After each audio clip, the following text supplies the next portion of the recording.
نبی پاک علیہ الصلوۃ والسلام کو ایک تحفہ دیا گیا، اور وہ تحفہ کیا ہے؟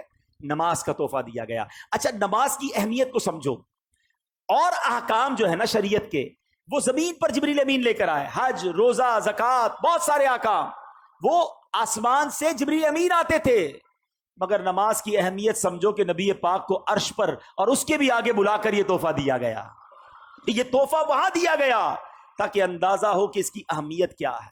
مگر جب میرے آقا واپس آ رہے ہیں تو حضرت موسیٰ علیہ الصلوۃ والسلام سے ملاقات ہوگی کہ اے محمد صلی اللہ علیہ وسلم، رب کی بارگاہ سے کیا لائے ہو؟ پیارے آقا فرماتے ہیں کہ مجھے 50 نمازیں میری امت پر فرض کی گئی ہیں۔ حضرت موسیٰ کہتے ہیں اے محمد واپس جائیے، کم کروا کر لائیے، میں نے بنی اسرائیل میری قوم کو دیکھ لیا ہے، یہ 50 نہیں پڑھ سکیں گے۔ نبی پاک پھر جاتے ہیں، واپس آتے ہیں، 45 ہو جاتی ہیں۔ بتائیے 45 ہو گئی، کہا نہیں اور جائیے، یہ زیادہ ہے، کم کروائیے۔ پھر جاتے ہیں، 40 ہو جاتی ہیں، پھر جاتے ہیں 35 30، آپ عرض کرتے رہے، پیارے آقا جاتے رہے۔ یہ تھوڑا سا رک جاتا ہوں، ایک اور بات اس میں سیکھنے والی ہے کہ نبی پاک کی رسائی کیسی تھی، جب چاہتے چلے جاتے تھے۔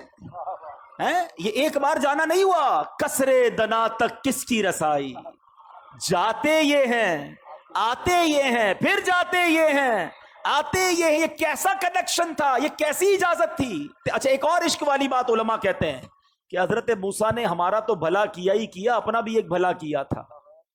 کوہ طور پر دیکھنا چاہتے تھے نا، نہیں دیکھ پائے نا۔ آج بھی کچھ عشاق پتہ ہے جو مدینے سے آتا ہے نا، اس کی آنکھوں کا دیدار کرتے ہیں کہ ہم نے مدینہ نہیں دیکھا، ان آنکھوں نے مدینہ دیکھا ہے، ان آنکھوں کو چوم لوں۔ حضرت موسیٰ پیارے آقا کی ان آنکھوں کو دیکھنا چاہ رہے ہیں۔ حضور ذرا پھر دیکھ کر آئیے، میں پھر آنکھیں دیکھ لوں، آپ پھر اللہ کی بارگاہ میں جائیے، میں پھر آپ کی آنکھیں دیکھوں۔ بار بار نبی پاک جا رہے ہیں، آخر 5 ہو گئیں۔ حضرت موسیٰ نے تو وہاں بھی کہا تھا حضور اس کو بھی کم کروا کے لائیے۔ نبی پاک فرماتے ہیں مجھے حیا آتی اللہ کی بارگاہ سے۔ مگر وہاں سے ارشاد کیا ہوا؟ حدیث پاک ہے کہ جب 50 سے 5 کر دی گئیں تو آواز دی گئی اے محبوب، ہماری بات نہیں بدلتی، آپ علیہ الصلوۃ والسلام کے لیے ان 5 کے بدلے میں 50 کا ثواب ہے۔ اے مسلمانوں، یہ تحفہ معراج کی رات ملا ہے۔ ایک اور عقیدے کی بات، عشق کی بات ہے۔ لوگ کہتے ہیں دنیا سے پردہ فرمانے کے بعد کوئی مدد نہیں کر سکتا۔ نمازیں وہ 5 پڑھتے ہیں، ہاں بھائی 50 نہیں پڑھتے۔ یہ مدد کس نے کی تھی؟ یہ مشورہ کس نے دیا تھا؟ حضرت موسیٰ علیہ الصلوۃ والسلام نے۔ وہ تو پردہ فرما چکے تھے۔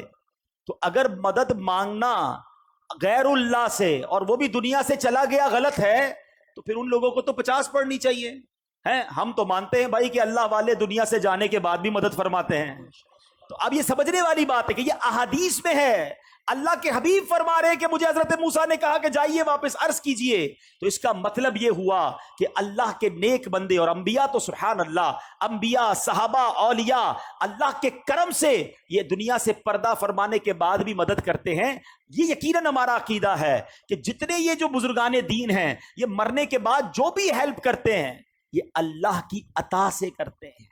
یہ ہمیشہ یاد رکھیے، بِإِذْنِ اللہ، اللہ انہیں یہ پاور دیتا ہے اور وہ رب کی عطا سے کسی کی مدد کرتے ہیں۔ ہر نبی، ہر ولی، ہر صحابی وہ محتاج ہے رب کا، رب کسی کا محتاج نہیں ہے۔ تو اگر یہ عقیدہ ہے تو اس میں کوئی پرابلم نہیں ہے اور اس میں کنفیوز ہونے کی بھی ضرورت نہیں ہے۔